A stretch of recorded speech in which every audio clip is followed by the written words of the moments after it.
സമീപകാലത്ത് കേരളം കണ്ടതിൽ പ്രധാനപ്പെട്ടതാണ് പോപ്പുലർ ഫിനാൻസ് തട്ടിപ്പ്. നഷ്ടപ്പെട്ടത് 1500 കോടി. തറയിൽ, കേച്ചേരി, PRD, GNG എന്നീ സ്ഥാപനങ്ങളിൽ നിക്ഷേപിച്ചവരും വഞ്ചിക്കപ്പെട്ടു. ഏറ്റവും ഒടുവിൽ അടച്ചുപൂട്ടലിന്റെ വക്കിലാണ് നെടുമ്പറമ്പിൽ ക്രെഡിറ്റ് സിൻഡിക്കേറ്റ്. നിക്ഷേപം സ്വീകരിക്കാനുള്ള റിസർവ് ബാങ്ക് അനുമതിയില്ലാതെയാണ് ഭൂരിപക്ഷം പണമിടപാട് സ്ഥാപനങ്ങളും പ്രവർത്തിച്ചത്. അംഗീകൃത നിരക്കിനേക്കാൾ ഉയർന്ന പലിശ വാഗ്ദാനം 10 മുതൽ 14% വരെ നൽകിയാണ് നിക്ഷേപകരെ ആകർഷിച്ചത്. ആടിനെ വിറ്റുകിട്ടിയതും വിരമിക്കൽ ആനുകൂല്യമായ വൻതുകകളും വരെ ആളുകൾ നിക്ഷേപിച്ചു.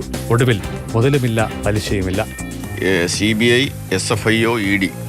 SFIO ആണ് ഇന്ത്യയിലെ ഏറ്റവും വലിയ സാമ്പത്തിക കുറ്റങ്ങൾ അന്വേഷിക്കുന്ന നമ്മുടെ ധനകാര്യ മന്ത്രാലയത്തിൻ്റെ അണ്ടറിൽ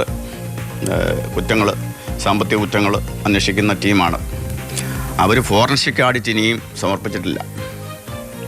4000-ലധികം അക്കൗണ്ട് വഴിയാണ് അവർ പണം പല ആളുകളിലേക്കും കടത്തിയിരിക്കുന്നത്. ദുബായ് വഴിയൊക്കെയാണെന്ന് പറയുന്നുണ്ട്. നമ്മുടെ ആസ്ട്രേലിയയ്ക്ക്. നെടുമ്പറമ്പിൽ ക്രെഡിറ്റ് സിൻഡിക്കേറ്റിൽ കാര്യങ്ങൾ അറസ്റ്റിലേക്ക് നീങ്ങിയിട്ടില്ല. GNG തട്ടിപ്പിൽ അഴിക്കുള്ളിലായത് 2 പേർ മാത്രം.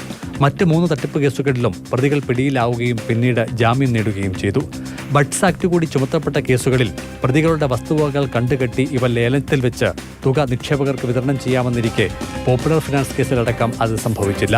പിടിച്ചെടുത്ത 18 വാഹനങ്ങൾ തുരുമ്പ് തിന്നുന്നു. പോപ്പുലർ സൂപ്പർ മാർക്കറ്റിലെ ഭക്ഷ്യസാധനങ്ങൾ നശിച്ചു പോവുകയും ചെയ്തു.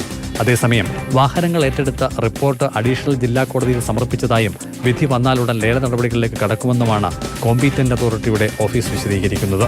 കേസിൽ CBI അന്വേഷണം പ്രാഥമിക ദിശ പിന്നിട്ടില്ല.